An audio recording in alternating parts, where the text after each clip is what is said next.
hijrah dari Mekah ke Madinah 40 orang. Balik lagi ke Mekah, dari Madinah ke Mekah ribuan orang umat Islam. Ketika itu Sayyidina Umar nangis, sahabat yang lain tidak nangis.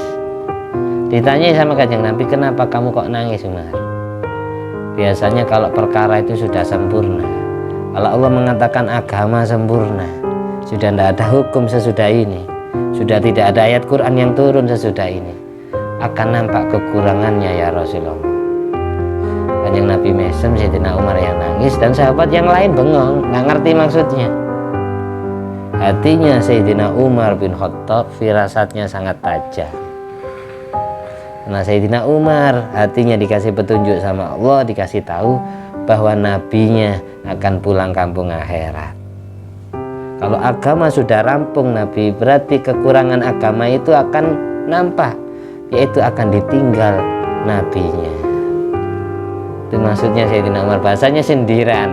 Idza tamal amru badanaksu.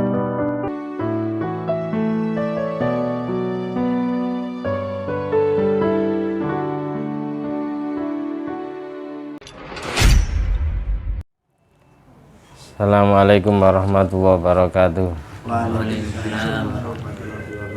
Alhamdulillahirabbil alamin alladzi bi ni'mati tatimmus sholihat wa bi dzikri sulahai tatanazzalu rahmat wal barakat. Wassalatu wassalamu ala sayyidi sadat sayyidina maulana Muhammadin qutbil qadat wa ala alihi wa ashabil anjumi zahirat amma ba'du. Allahumma sholli ala ruhi sayyidina Muhammadin fil arwah wa ala jasadi fil ajsad wa ala qabri fil kubur wa ala alihi washabihi wasallim. Rabbi syrah li sadri wa yassir li amri wa hlul 'uqdatam min lisani yafqahu qawli. Rabbi zidni ilma warzuqni fahma. Allahumma iftah alaina futuhal arifin waj'alna khalisatan liwajhikal karim. Allahumma arzuqna fahman nabiyyin wa ilhamal malaikatil muqarrabin. Allahumma nawwir qulubana bi nuri hidayatika kama nawwartal arda bi nuri syamsika.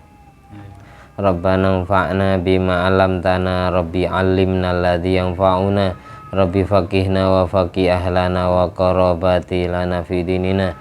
Allahumma shalli ala sayyidina Muhammadin wa ala ali sayyidina Muhammad.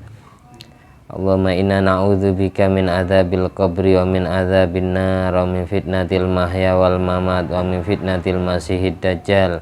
Allahumma inna na'udzubika min ilmin la yanfa' wa qalbin la yakhsha wa amalin la yurfa' wa du'ain la yusma'.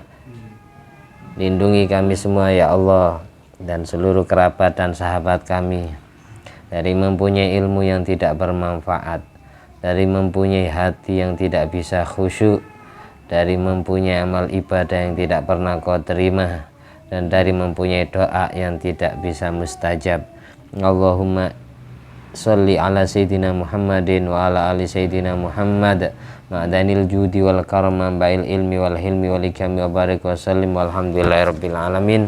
Di malam hari ini kita meneruskan pembacaan kitab Nurul Iman karya Sayyidil Habib Umar bin Hafid sampai di hadis yang ke-29 dari 50 hadis yang terkumpul dalam kitab ini. Semoga semuanya yang sudah kita bahas, yang kita baca dan yang akan kita baca menjadi ilmu yang bermanfaat dan barokah, yang bisa menjadikan batu loncatan kita menggapai ridha Allah dan syafaat Nabi Muhammad SAW, hingga dapat memberkahi kehidupan kita, keluarga, kerabat dan sahabat kita dan seluruh anak cucu kita sampai hari kiamat, menjadi hamba Allah yang soleh, takwa, beriman zahir batinnya, dan selalu membahagiakan serta membanggakan hati Rasulullah SAW.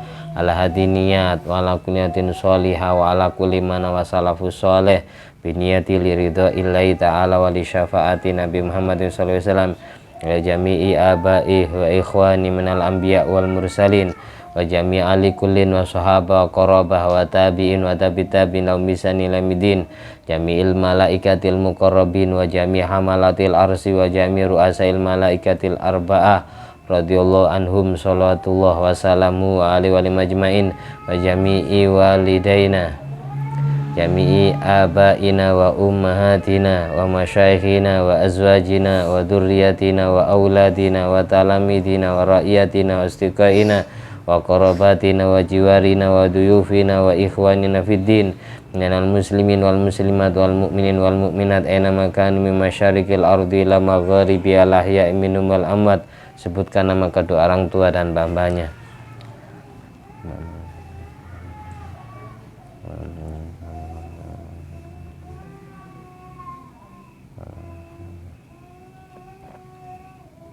Wa jami'i a'immatil arba'atil mujtahidin wal qurra wal hufatul mufassirin wal ulama'il amilin wa syuhada wa sholihin wa sadati sufiya wa muqallidin fiddin wa jamil fuqaha wal muhadithin jami'u awliya'il kani ajma'in wa jamil ulama wa syuhada wal awliya fi Indonesia jami'u ulama wa syuhada wal awliya al madhkur asma'an fi hadzal kitab bijaina bil mustafa wal mujtaba Muhammadin sallallahu alaihi wasallam syai'uli lailana wa lahumul fatihah.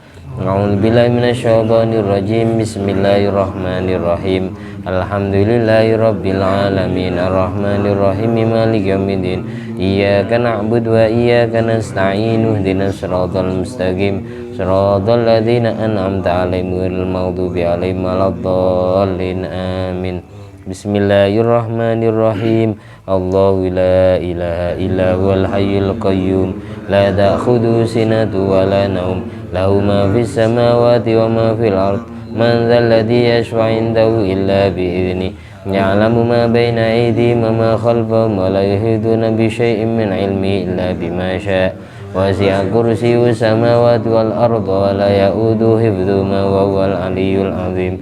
Bismillahirrahmanirrahim. Qul ya ayyuhal kafirun la a'budu ma ta'budun wa la antum 'abiduna ma a'bud wa la ana 'abidum ma 'abadtum wa la antum 'abiduna ma a'bud lakum dinukum waliyadin. Bismillahirrahmanirrahim. Qul huwallahu ahad Allahus samad lam yalid wa lam yulad wa lam yakul lahu kufuwan ahad. Bismillahirrahmanirrahim.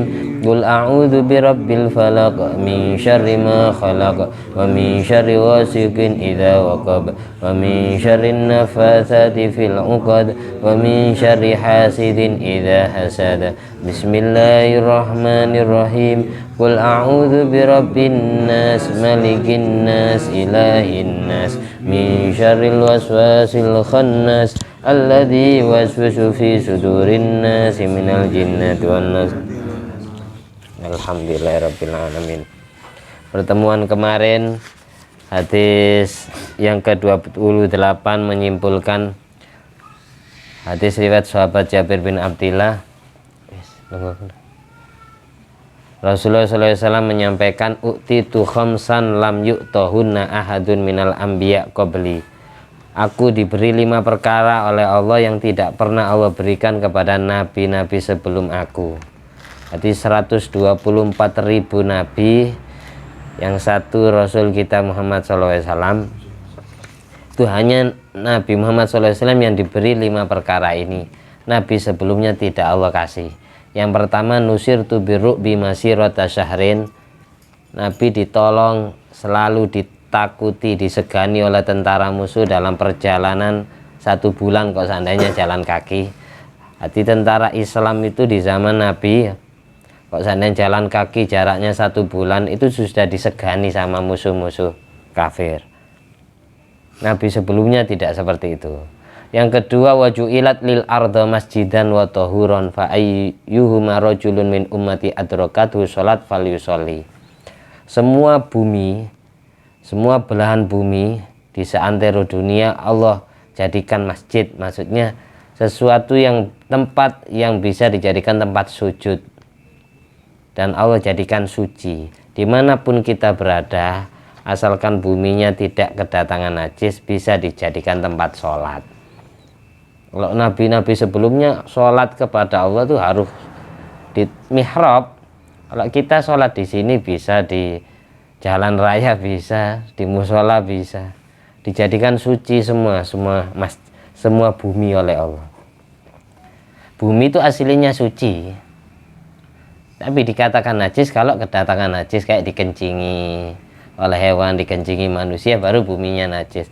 Dan untuk mensucikannya cukup bisobil ma alaiha. Makanya dulu di zaman sahabat, di zaman Rasulullah SAW, pernah Masjid Nabawi itu kedatangan A'robi. A'robi itu orang Arab pegunungan, orang Arab yang hidupnya di pelosok desa. Tiba-tiba masuk ke Masjid Nabawi. Masjid Nabawi zamannya Rasulullah SAW tidak ada marmernya, tidak ada keramiknya. Langsung sahabat Nabi itu sujudnya langsung ke bumi. Jadi dahinya nempel dengan tanah. Suatu saat ada A'robi masuk masjid langsung kencing di situ. Sahabat mau memarahi, ditegur sama Kanjeng Nabi, biarin. Namanya orang awam, biarin. Setelah itu Nabi memerintahkan sahabatnya, setelah A'robi ini, orang pegunungan ini pergi ya, Masjid Nabawi ini suruh siram pakai air. Ketika kencing ini sudah ditelan oleh bumi, maka bumi persadanya dianggap suci. Jadi sampai tidak usah was-was. Orang yang tidak ngerti fikih biasanya kalau tidak pakai sandal was-was takut najis ya. Padahal bumi itu aslinya suci. Yang membuat najis adalah sesuatu lain, faktor lain, unsur lain, bukan buminya asli najis. Apalagi bumi habis dihujani sampai tidak pakai sandal. Yang jelas semua najis di atas persada bumi itu ditelan. Jadi kita tidak pakai sandal, habis dihujani suci semua bumi itu. Jadi tidak usah was-was. Apalagi pas kita jalan ya, naik motor, terus kecipratan, itu tidak usah ragu-ragu pakaian saya najis. Tidak kelihatan, baru ketika kelihatan di baju kamu ada kotoran binatang, manusia, itu baru najis. Itu dimaafkan. Segala sesuatu yang susah dihindari itu sudah, semisal ada najis ya dimaafkan, ditoleransi. Jadi tidak usah was-was pakaiannya najis karena kecipratan lumpur yang ada di jalan. Itu sangat enak umatnya Nabi itu. Terus yang ketiga, keistimewaan Nabi dengan Nabi sebelumnya, wa uhillat lil ghanaim wa lam tahilla li ahadin qabli. Nabi Muhammad SAW dan para sahabatnya halal menikmati harta ghanimah, harta rampasan perang. Makanya khusus Bani Hasyim dan Bani Muthalib, anak cucunya Said Hasyim bin Abdi Manaf dan Said Muthalib bin Abdi Manaf itu dapat 1/5 dari 1/5 harta rampasan perang. Namanya humusul humus. Oleh karena itu kalau ikut pendapat ini, semua Bani Hasyim dan Bani Muthalib itu haram menerima zakat karena sudah dijatah dengan harta rampasan perang. Kalau anak cucu Nabi, Bani Hasyim dan Bani Muthalib yang hidup zaman sekarang ini, mereka kan tidak dapat harta rampasan perang. Gimana hukumnya? Maka ulama khilaf. Ada yang tetap menghukumi haram sebagaimana dulu, ada yang khusus zaman sekarang halal menerima zakat, menerima sedekah. Dulu Sayyidina Hasan bin Ali radhiyallahu an, beliau pernah, Sayyidina Hasan masih kecil, makan makanan sedekah, lalu langsung diokrok-okrok sama Rasulullah, disuruh muntahkan lagi. Terus Kanjeng Nabi dawuh, innamas shadaqat ausakhun nas, sesungguhnya sedekah itu kotoran manusia. Keturunan Bani Hasyim dan Bani Muthalib haram memakan sedekah, haram mendapatkan zakat mal ataupun zakat fitrah. Itu di zaman Nabi, karena semua keturunan Hasyim dan Muthalib ini sudah dapat jatah harta rampasan perang, yaitu 1/5 dari 1/5 harta rampasan perang. Di bab ghanimah itu fikih. Kalau sekarang kan tidak dapat. Makanya ulama khilaf. Banyak ini yang dimaksud keturunan itu bukan hanya laki-laki. Kalau urusan ahli waris, laki-laki ahli waris asobah. Tapi kalau urusan nasab, silsilah, meskipun dari jalur perempuan itu tetap anak cucunya.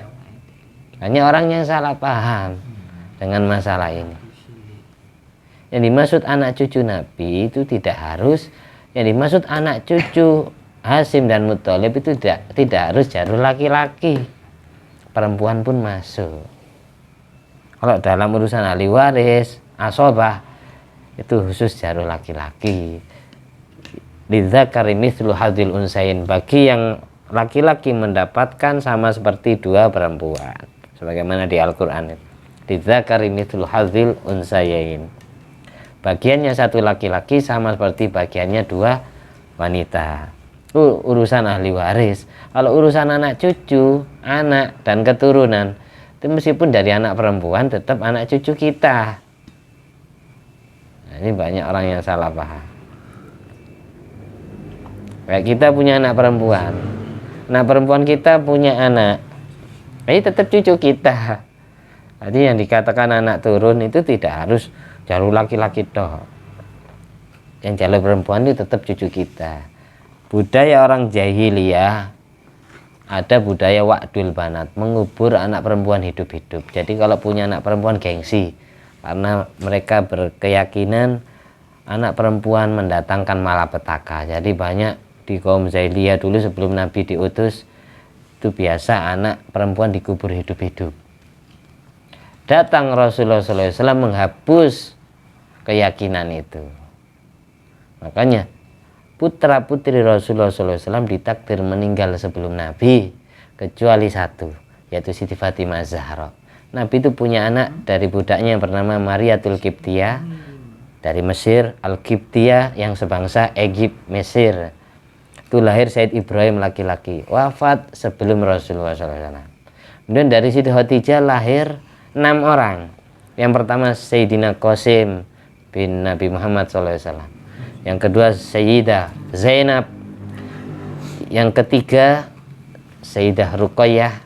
Yang keempat Sayyidah Ummi Kulsum. Ruqayyah sama Ummi Kulsum ini istrinya Sayyidina Utsman bin Affan. Maka Sayyidina Utsman bin Affan dijuluki Dzun-Nurain, laki-laki yang mempunyai dua cahaya. Ruqayyah wafat baru beliau menikahi adiknya yang bernama Ummi Kulsum. Kemudian anak kelimanya Rasulullah laki-laki, namanya Sayyid Abdullah, yang dapat julukan Thayyib Thahir, laki-laki yang ganteng, zahir batinnya, yang suci dari kotoran dosa. Terus yang terakhir perempuan, yaitu Siti Fatimah Az-Zahra. Beliau ini seumur hidup tidak pernah haid, tidak pernah datang bulan, makanya dijuluki Az-Zahra. Az-Zahra itu bunga yang tidak bisa layu, bunga yang tidak pernah layu, jadi selalu mekar, selalu seger. Anak Siti Fatimah Az-Zahra ini tidak pernah datang bulan.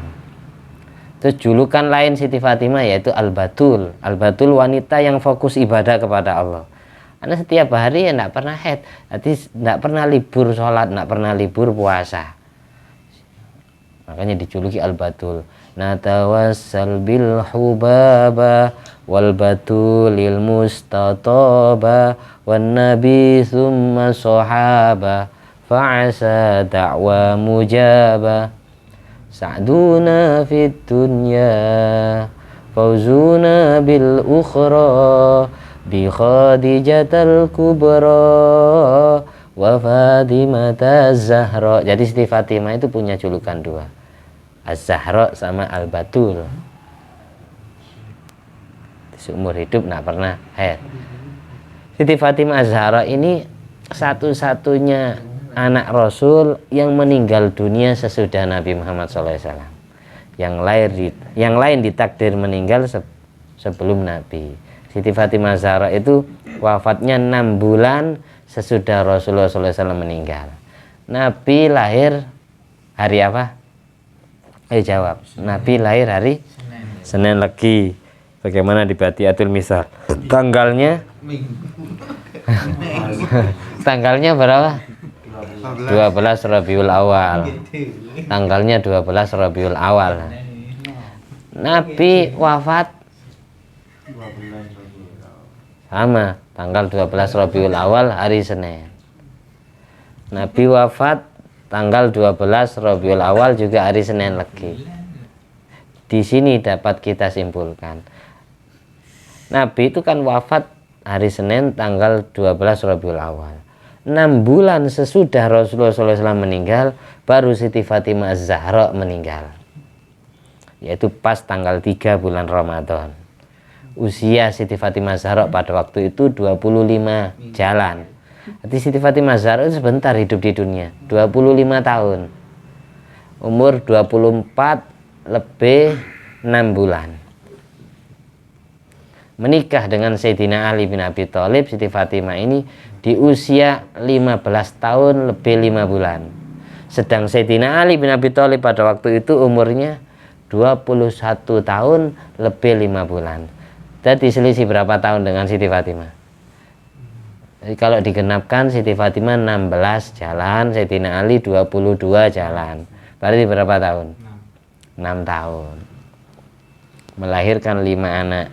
Sayyidina Hasan, Sayyidina Husain, Sayyidina Muhsin, Siti Ruqayyah, Siti Ummi Kulsum. Ummi Kulsum ini istrinya Sayyidina Umar bin Khattab. Nah, itu Sayyidina Umar bin Khattab ini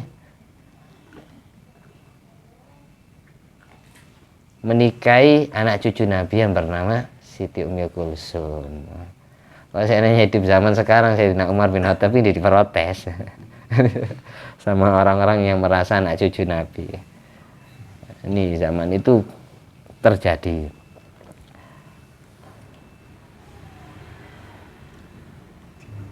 Jadi Siti Fatimah Zahra ini tidak lama, menikah usia 16, wafat usia 25 tahun.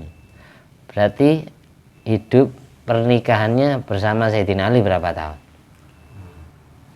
Menikah 16 tahun, wafat 25 tahun. Berarti berapa tahun berumah tangga? 9 tahun, lahir 5 anak. Dan anak cucunya sekarang jutaan. Anak cucu Nabi dari Siti Fatimah Zahra. Ini perlu kita perhatikan ya. Catatan penting. Kan sebelum Nabi keutus, sebelum Nabi kita Muhammad SAW keutus, itu ada budaya tadi itu. Saya maksudnya menceritakan ini mau menjelaskan wa'dul banat. Jadi semua bangsa Quraisy zaman jahiliyah itu gengsi kalau punya anak perempuan. Datang Nabi Muhammad SAW menghapus budaya dan keyakinan itu. Buktinya Nabi kita mewariskan keturunan dari jalur perempuan malah. Yang lain yang selain Siti Fatimah Zahra tidak punya anak cucu. Semua anak cucu Nabi itu dari jalur Siti Fatimah Zahra. Dari situ, dari jalur Sayyidina Hasan sama Sayyidina Husain. Kan ribuan sekarang jumlah anak cucu Nabi dari Sayyidina Hasan sama Husain. Ya saja yang dari Sayyidina Hasan biasanya dipanggil Syekh, kayak Syekh Abdul Qadir Al-Jilani, Syekh Abu Hasan Asyadili. Kalau yang dari jalur Sayyidina Husain biasanya dipanggil Habib atau Sayyid. Ada yang Syarif juga, kayak gitu. Itu maksudnya. Syekh Abdul Qadir tidak dipanggil Habib, tapi dipanggil Syekh. Jadi tidak setiap Syekh anak cucu Nabi. Ada Syekh itu karena guru besar. Syekh itu kalau diterjemah secara bahasa artinya orang tua.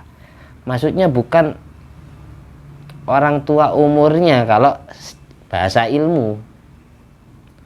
Kalau bahasa ilmu yang dimaksud Syekh adalah orang tuanya masyarakat, orang yang dituakan di masyarakat. Sehingga bahasa Syekh ini diterjemah dalam bahasa Indonesia beda-beda. Kalau orang Jawa manggilnya mungkin mbah. Orang dulu itu manggilnya mbah. Sebelum mbah itu ada istilah ya sunan. Sunan itu diambil dari bahasa sesuhunan. Sesuhunan itu gini loh. Sesuatu yang disuhun di atas kepala berarti sesuatu yang terhormat. Perkara sing disuwun, sesuhunan. Jadi orang yang dijunjung tinggi derajatnya oleh masyarakat, orang yang dituakan oleh masyarakat, orang yang diorangkan oleh masyarakat, orang yang diambil manfaat ilmunya oleh masyarakat, zaman itu dipanggil sunan. Dari asal bahasa sesuhunan. Kemudian muncul bahasa Ki Gede, Ki Ageng. Ki itu artinya aki, kakek. Kakeknya masyarakat, bukan kakek fil nasab. Ageng itu gede, besar. Ki Gede, Ki Ageng. Kalau orang Madura menyatakan bujuk, bujuk itu artinya buyut, mbah. Mbahnya masyarakat. Kalau orang Betawi kuno itu kumpi. Kumpi kalau diterjemah ya mbah, kakeknya masyarakat. Kalau orang Sunda ajengan. Itu juga sama, artinya kalau secara bahasa ya kakek, mbahnya masyarakat. Kalau orang Jawa mbah. Kemudian dari sekian bahasa itu disentralkan bahasa satu, yaitu kiai. Kiai itu, ki itu artinya kakek. Yai itu diambil dari bahasa Jawa Tulen, priai. Orang yang priai, orang yang karismatik, orang yang berwibawa, orang yang memimpin masyarakat. Sehingga dari sekian bahasa tadi diwakili satu kata-kata, yaitu kiai. Jadi intinya semua istilah tadi terjemah daripada syekh. Setiap ada syekh pasti ada murid. Murid itu dari bahasa Arab, bukan bahasa Indonesia.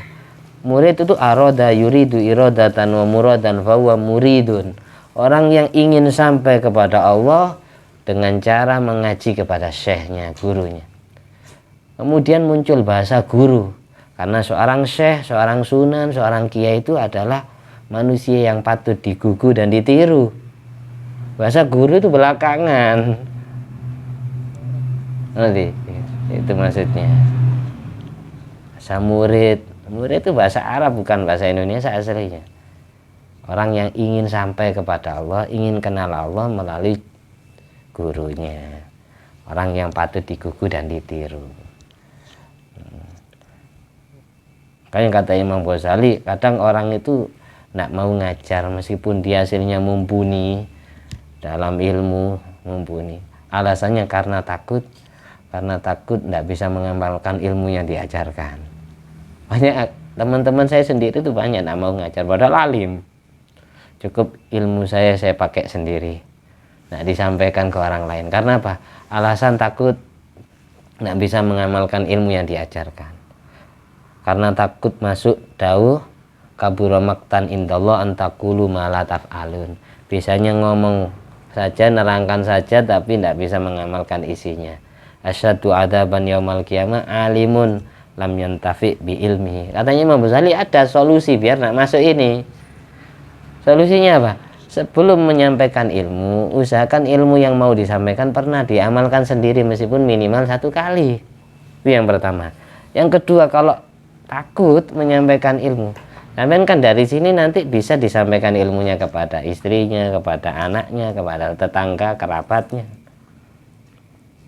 Caranya biar nak masuk kategori omong doang. Nak masuk dosa besar gara-gara hanya menyampaikan, tidak pernah mengamalkan. Itu caranya ya niat ngaji bareng, niat belajar bareng, sama-sama belajarnya. Saya niati ngaji bareng, bukan saya niati menggurui sampean. Kalau saya niati menggurui sampean, khawatir dari sekian apa yang saya sampaikan ada yang masih belum saya amalkan. Itu solusi terbaik.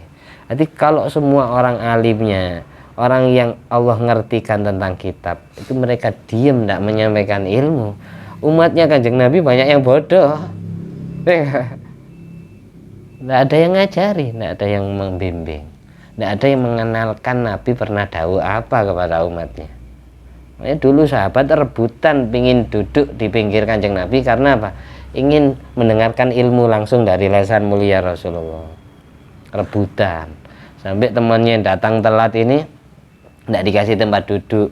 Akhirnya turun ayat Quran, wa idza qila lakum tafassahu fil majalis fafsahu yafsahillahu lakum. Kalau kamu dimintai kelonggaran tempat duduk, tolong kasih tempat duduk temannya yang datang telat itu. Biar hidupmu juga Allah longgarkan, kesusahan hidupmu juga Allah mudahkan, Allah hilangkan, Allah ganti kebahagiaan. Ini membuktikan, ayat ini membuktikan berarti sahabat Nabi dulu itu desek-desekan ngaji tuh, setiap hari itu kangen kepada dawuhnya Nabi, rebutan tempat sampai ada yang tidak dikasih tempat duduk itu. Berarti yang kedua kesimpulannya, Nabi itu orangnya tidak jaim, tidak jaga image.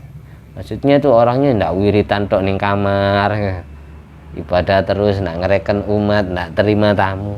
Kok saya Nabi orangnya diam di dalam kamar terus ya, zikiran terus kepada Allah, tidak pernah melayani umatnya, tidak pernah terima tamu. Niscaya tidak ada hadis ini. Kita semua tidak akan pernah tahu Nabi pernah dawuh apa, ngomong apa kepada umatnya. Dari sini berarti Nabi ini orangnya itu setiap hari terima tamu, setiap hari itu ngajar ilmu beliau. Makanya banyak hadis yang tertulis. Nabi itu orangnya, untung ya, kayak ini ada yang nggak jadi nabi. Jadi nabi nggak ada hadis ya. Nggak ada hadis. Ini sebagai bukti.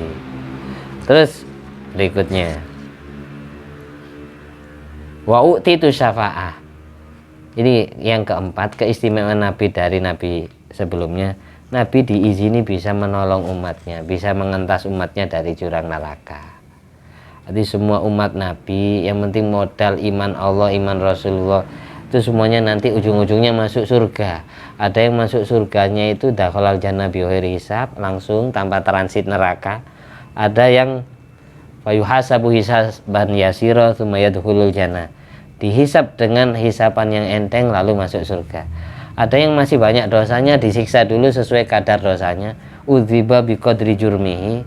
Ada yang langsung dimaafkan gara-gara syafaatnya Nabi. Jadi semua umat Islam di seluruh dunia itu pasti ujung-ujungnya masuk surga. Ada 3 macam umat Islam sebagaimana di dalam ayat Quran. Wa amma man thaqulat mawazinu fa huwa fi 'ishatir radiyah. Wa amma man khaffat mawazinu fa ummuhu hawiyah. Di orang yang timbang amalnya berat, yang dimaksud timbangan amalnya berat, amal baiknya itu lebih berat daripada amal buruknya. Ini menyimpulkan berarti ada dosa, tapi dosanya masih kalah dengan amal ibadah. Tidak ada orang bersih dari dosa, itu tidak ada kecuali para nabi. Jadi kita semua buat pelajaran. Jadi jangan sampai putus asa. Sekotor apapun diri kita, sebejat apapun diri kita, segera mentas. Setiap hari habis dosa ya segera tobat, istighfar. Nanti terjerumus lagi, segera mentas, segera tobat. Misal ditakdir terjerumus lagi ya segera tobat. Tobatlah kamu meskipun dalam 1 hari semalam 27 kali tobat. Inilah astaghfiru rabbi wa atubu ilaih fil yaum wal lail sab'ina marrah. Aku mohon ampunan kepada Allah dan aku bertobat kepada Allah dalam sehari semalam 70 kali. Jadi orang Nabi saja seperti itu. Umatnya paling enggak itu ya istighfar itu ya sehari 70, 100 gitu. Nabi dapat jaminan dosa-dosanya diampuni, kalau kita kan enggak. Dari situ pentingnya baca sholawat biar Nabi ada modal membela kita kepada Allah besok. Itu tujuan sholawat di situ. Kemudian yang terakhir dari pengajian kemarin, wa kana nabi ba'as ila qaumi khassa wa bu'itsu ila nas amma. Kalau nabi-nabi sebelum Nabi Muhammad SAW hanya diutus kepada kaumnya sendiri, khusus Nabi kita Muhammad SAW diutus kepada seluruh umat Islam, seluruh manusia tanpa terkecuali. Kalau Nabi sebelumnya itu paling kalau diutus di Indonesia, khusus orang Indonesia yang beliau dakwai. Tapi kalau Nabi Muhammad SAW seluruh dunia, beliau diutus kepada semua manusia. Terus ayo kita baca hadis ke-29 sekarang. Bismillahirrahmanirrahim. An Anasin radhiyallahu ta'ala anhu an Rasulillah sallallahu alaihi wasallam, Allahumma ja'al bil Madinah dhi'fai ma ja'alta bi Makkata minal barakati, rawahul Bukhari wa Muslim. Terus ini ada hadis ke 32 tapi kaitannya sama, pembahasannya sama. An Abi Hurairah radhiyallahu ta'ala anhu anan nabi sallallahu alaihi wasallam qala umirtu bi qaryatin ta'kulul qura yaqulun yasriba wa hiyal madinatu tanfin nasa kama yunfi al-kiru khubsal hadidi. Rawahul Bukhari wa Muslim. Ini hadis riwayat sahabat Anas bin Malik dan sahabat Abu Hurairah. Sahabat yang panjang umur itu sahabat Anas bin Malik. Wa fi riwayatin umurnya 120, wa fi riwayatin 160. Mempunyai anak keturunan 99 anak. Di antaranya adalah pendiri mazhab Maliki, yaitu Imam Malik bin Anas. Orang yang bermazhab Maliki ya, Imam Malik bin Anas. Karena orang tuanya dulu, ibunya Anas bin Malik, sahabat Anas bin Malik kan hadamnya Kanjeng Nabi. Terus ibunya ini memohon kepada Nabi, wahai Nabi Muhammad SAW, tolong doakan pelayanmu. Anak saya Anas bin Malik kan ngabdi ke jenengan lama, tolong doakan. Hanya didoakan sama Kanjeng Nabi, Allahumma barikhu fi rizkihi wa fi waladihi wa fi umrihi. Ya Allah, berkahi Anas bin Malik umurnya, makanya panjang umur. Berkahi rizkinya, sahabat paling kaya Anas bin Malik. Dan berkahi anak turunnya. Semua putranya sahabat Anas bin Malik jadi ulama besar dan hafal Quran semua. Di antaranya adalah pendiri mazhab Maliki, Imam Malik bin Anas. Yang doa langsung Kanjeng Nabi Muhammad SAW. Yang memohon ibunya. Ini sahabat Anas bin Malik, makanya banyak riwayat hadisnya. Beliau namanya pelayan, setiap hari menemani Kanjeng Nabi. Kalau ibaratkan sekarang bikinkan wedangnya, mempersiapkan sandalnya dan seterusnya, mempersiapkan tempat tidurnya. Ya setiap hari ya dapat omongan. Nabi pernah doa apa, Anas bin Malik tahu. Anas bin Malik bercerita, aku pernah mendengar Kanjeng Nabi doa gini, Allahumma ja'al bil Madinah di'fai ma ja'alta bi Makkah minal barokah. Ya Allah, jadikanlah kota Madinah mempunyai barokah 2 kali lipat daripada barokah yang ada di kota Mekah. Nabi lahir di kota Mekah.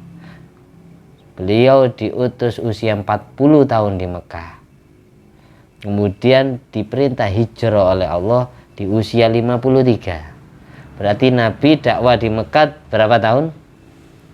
40 tahun dilantik menjadi Nabi. Usia 53 Nabi disuruh hijrah, disuruh pindah rumah dari Mekah ke Madinah. Berarti berapa tahun di Mekah? 13 tahun. Terus hijrah ke Madinah dari usia 54 sampai 63. Sampai 63. Berarti berapa tahun di Madinah? 10 tahun. 10 tahun. 10 tahun. Berarti totalnya berapa tahun? 13 di Mekah, dakwah di Mekah. 10 tahun di Madinah. Berarti berapa tahun? 23.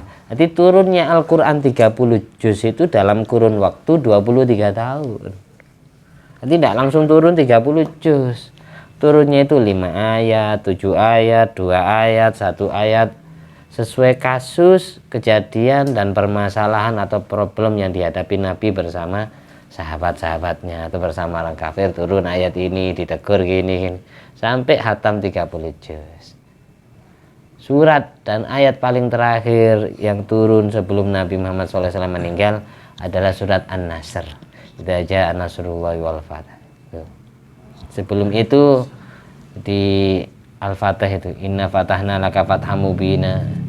Oh bukan, ini itu. Al-yauma akmaltu lakum dinakum wa atmamtu alaikum nikmati wa raditu lakumul Islam madinah. Dulu sahabat Nabi yang ketika turunnya ayat ini yang nangis itu cuma Sayyidina Umar bin Khattab. Terus ditanyai sama Kanjeng Nabi, "Ma yubkika ya Umar, kenapa kamu nangis?" Sayyidina Umar jawab, idza badal idza tammal amru bada naqsuh. Kalau perkara sudah sempurna Nabi pasti nampak kekurangannya. Karena Allah berfirman, al-yauma akmaltu lakum dinakum. Di hari ini aku sempurnakan agamamu Muhammad. Di hari ini aku sempurnakan kenikmatanku Muhammad. Aku jadikan orang Mekah yang dulunya tidak beriman kepadamu, mereka masuk agamamu berbondong-bondong. Idza jaa nasru wal fath wa ra'aitan nasa yadkhuluna fi dinillahi afwaja. Orang Mekah masuk di dalam agamanya Allah berbondong-bondong, berkelompok-kelompok, rombongan. Hijrah dari Mekah ke Madinah 40 orang. Balik lagi ke Mekah, dari Madinah ke Mekah ribuan orang umat Islam. Ketika itu Sayyidina Umar nangis. Sahabat yang lain tidak nangis. Ditanya sama Kanjeng Nabi, kenapa kamu kok nangis Umar? Biasanya kalau perkara itu sudah sempurna, kalau Allah mengatakan agama sempurna, sudah tidak ada hukum sesudah ini, sudah tidak ada ayat Quran yang turun sesudah ini, akan nampak kekurangannya ya Rasulullah. Kanjeng Nabi mesem, Sayyidina Umar yang nangis, dan sahabat yang lain bengong, nggak ngerti maksudnya. Hatinya Sayyidina Umar bin Khattab firasatnya sangat tajam. Karena Sayyidina Umar hatinya dikasih petunjuk sama Allah, dikasih tahu bahwa nabinya akan pulang kampung akhirat. Kalau agama sudah rampung Nabi, berarti kekurangan agama itu akan nampak, yaitu akan ditinggal nabinya. Itu maksudnya Sayyidina Umar, bahasanya sindiran. Idza tammal amru bada naqsuh. Perkara itu kalau sudah sempurna apa saja itu pasti nampak kekurangannya apa-apa ya. Kita buat apa-apa, buat bangku ya, sudah sempurna rampung selesai, pasti kelihatan kekurangannya. Oh ini kurang, masih menceng, kurang siku. Agama kalau rampung pasti ada kekurangannya. Nah, yang nampak yaitu akan ditinggal pergi nabinya. Itu yang menyebabkan Sayyidina Umar bin Khattab nangis, karena ngerti Rasulullah akan dipanggil oleh Allah, akan pulang kampung akhirat. Luar biasa Sayyidina Umar, firasatnya saking bersihnya hati ya, sampai tajam. Kenapa Nabi kok doa seperti itu? Ya Allah, jadikanlah barokah Madinah itu 2 kali lipat daripada barokah di Mekah. Orang Mekah yang ikut hijrah bersama Nabi ke Madinah ini disebut sahabat muhajirin, sahabat yang ikut hijrah. Orang Mekah yang ikut hijrah ke Madinah. Orang Madinah yang menyambut dengan sambutan hangat, yang menolong sahabat-sahabat yang hijrah dari Mekah ke Madinah, itu disebut sahabat Ansor, sahabat penolong. Jadi yang asli orang Mekah muhajirin, yang asli orang Madinah namanya sahabat Ansor. Karena gara-gara sahabat Ansor, orang Mekah hidup enak di Madinah. Padahal di Madinah pada waktu itu, Madinah masih namanya bukan Madinah, masih bernama Yasrib. Dan di situ perang 2 kubu, golongan namanya golongan Aus sama Khazraj. Datang Nabi Muhammad SAW, beliau menciptakan piagam Madinah dengan mengumpulkan semua tokoh-tokoh non muslim zaman itu, dari tokoh Nasrani, Kristen, dari tokoh Majusi penyembah api, dari tokoh Yahudi.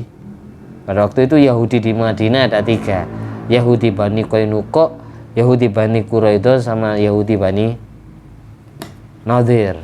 Ini tokoh-tokohnya, kiai-kiainya, pendeta-pendetanya, ulama-ulamanya dikumpulkan jadi satu sama Rasulullah SAW untuk merubah nama Yasrib.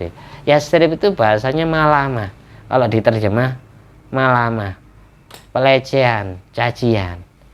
Dan dikumpulkan, ya apa namanya, jangan Yasrib saja, kita bangun negara yang hidup rukun antara umat beragama, yang kemudian dirubah namanya dari Yasrib ke Madinah. Madinah ini artinya peradaban, kemajuan. Al-Munawwarah, yang disinari.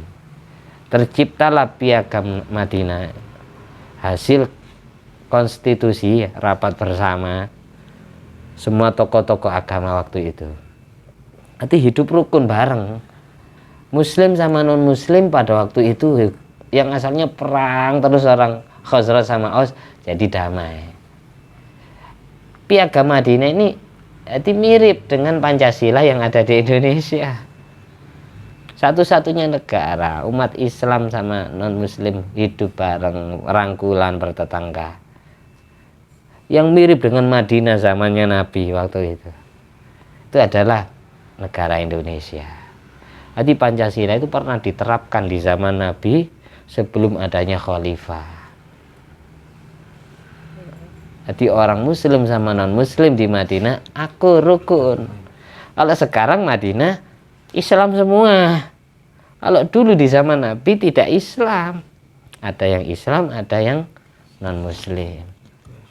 Terus kenapa mereka kok berani memerangi umat Islam? Gara-gara ada provokator yang datang dari Mekah untuk menggembosi Yahudi Bani Qainuqa, Bani Nadir dan Bani Quraidah agar membangkang perjanjian itu. Yang berani memerangi umat Islam adalah Yahudi sama orang musyrik. Kalau orang Kristen Nasrani tidak ikut-ikutan. Makanya setiap sahabat Nabi berangkat perang selalu pesannya ini, jangan ganggu orang yang ibadah di gereja, jangan sakiti wanita, jangan bunuh anak kecil. Karena orang Nasrani tidak ikut perang. Yang melanggar piagam Madinah, yang melanggar konstitusi Madinah itu adalah orang Yahudi sama orang musyrik, penyembah api, penyembah matahari, penyembah patung, kayak gitu.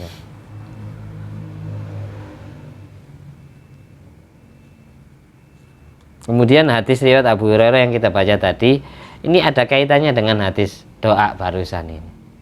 Umirtu bi qaryatin, aku diperintah oleh Allah agar hijrah ke sebuah desa, ke sebuah kota takulul qura yang bisa melumat habis beberapa kota. Maksudnya apa? Keberkahan yang mengungguli kota-kota yang selain Madinah. Yaqulun Yasrib, orang dulu menyebutnya kota Yasrib, wahyal Madinah, yaitu yang saya maksud adalah kota Madinah.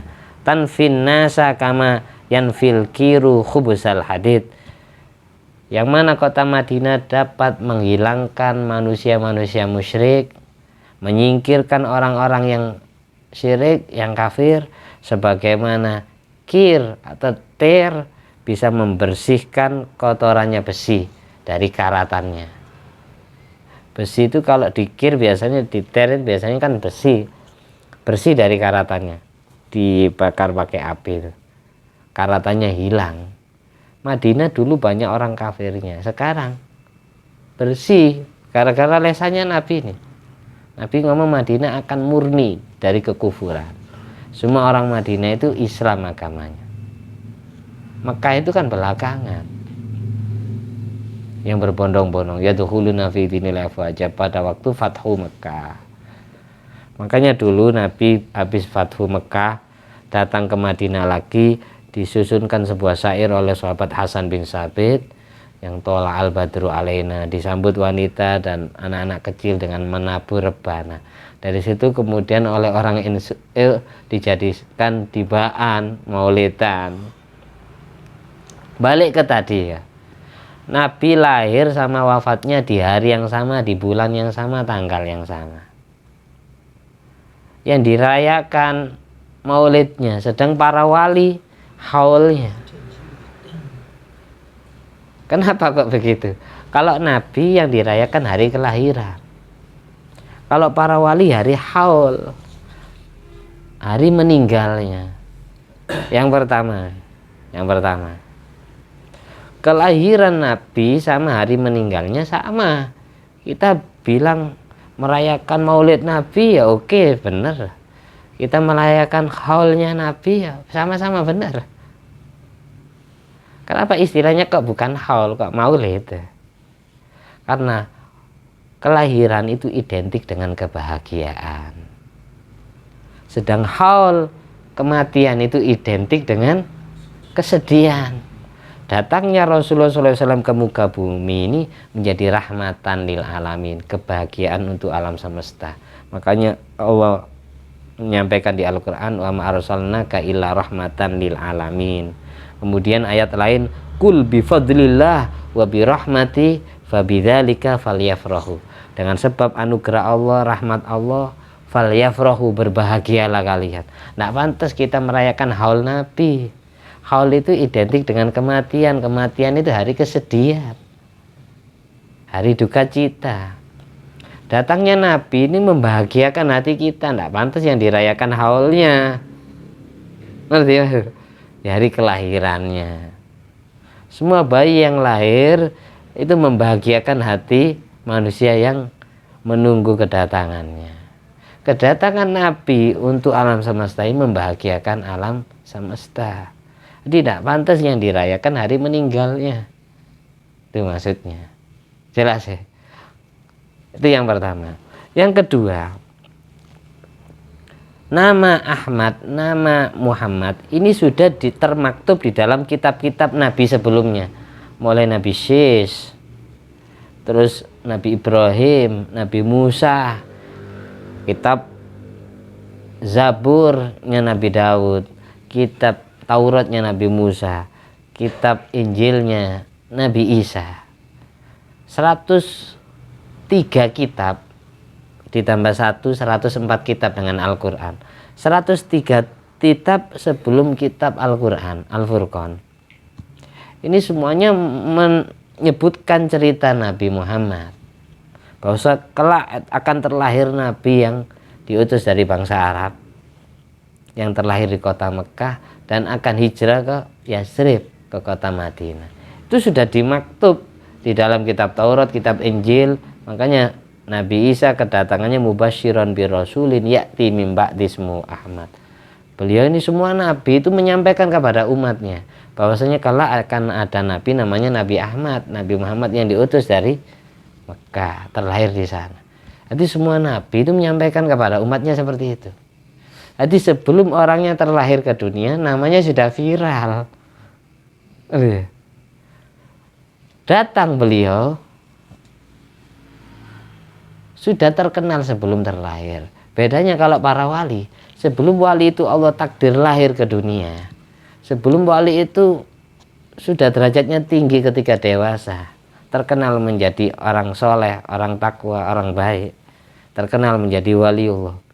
Nama wali itu tidak akan pernah dikenal oleh umat sebelum wali itu terlahir ke dunia.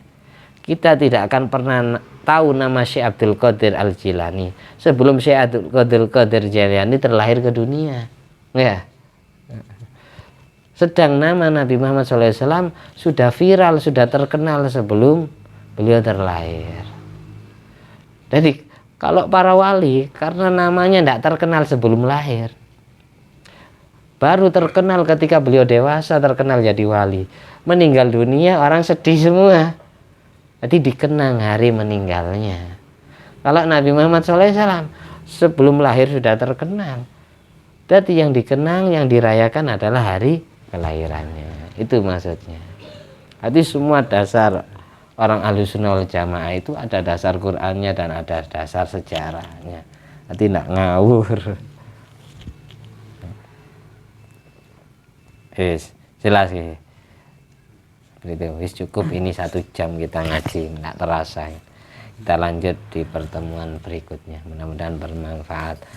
Dan kita semua dan seluruh kerabat serta sahabat kita dijadikan hamba Allah yang selalu membahagiakan dan membanggakan hati Rasulullah SAW, dan selalu disaksikan, dilihat oleh Nabi dari alam barzahnya, mendapatkan ridha Allah dan syafaat dari Rasulullah SAW kelak di hari kiamat. Dan seluruh anak cucu kita menjadi pejuang meneruskan dakwanya Nabi, menghidupkan sunnahnya Nabi sampai hari kiamat. Ala hadiniyat wa ala kuniyatin sholihah wa ala kulli mana wa salafu sholeh bijai Nabil Mustafa wal Mujadaba Muhammadin sallallahu alaihi wasallam. Amin. Bisri asraril Fatihah. Bismillahirrahmanirrahim. Alhamdulillahirabbil alamin arrahmanir rahim maliki yaumiddin iyyaka na'budu wa iyyaka nasta'in ihdinas siratal mustaqim siratal ladzina an'amta 'alaihim ghairil maghdubi 'alaihim waladdallin. At-tahiyyatul mubarakatus salawatut thayyibatu lillah. Assalamu alayka ayyuhan nabiyyu wa rahmatullahi wa barakatuh. Assalamu alayna wa ala ibadillahi sholihin. Asyhadu an la ilaha illallah wa asyhadu anna muhammadar rasulullah. Allahumma sholli ala sayyidina Muhammad wa ala ali sayyidina Muhammad kama shallaita ala sayyidina Ibrahim wa ala ali sayyidina Ibrahim wa barik ala sayyidina Muhammad wa ala ali sayyidina Muhammad kama barakta ala sayyidina Ibrahim wa ala ali sayyidina Ibrahim fil alamin innaka Hamidum Majid. Alhamdulillah alladzi at'amani hadzal ilma wa razaqanihi min ghairi haulin minni wala quwwatin bifadli subhana rabbika rabbil izzati amma yasifun wa salamun ala mursalin walhamdulillahi rabbil alamin. Subhanakallahumma ahya wa bihamdika asyhadu an la ilaha illa anta astaghfiruka wa atubu ilaik. Assalamualaikum warahmatullahi wabarakatuh.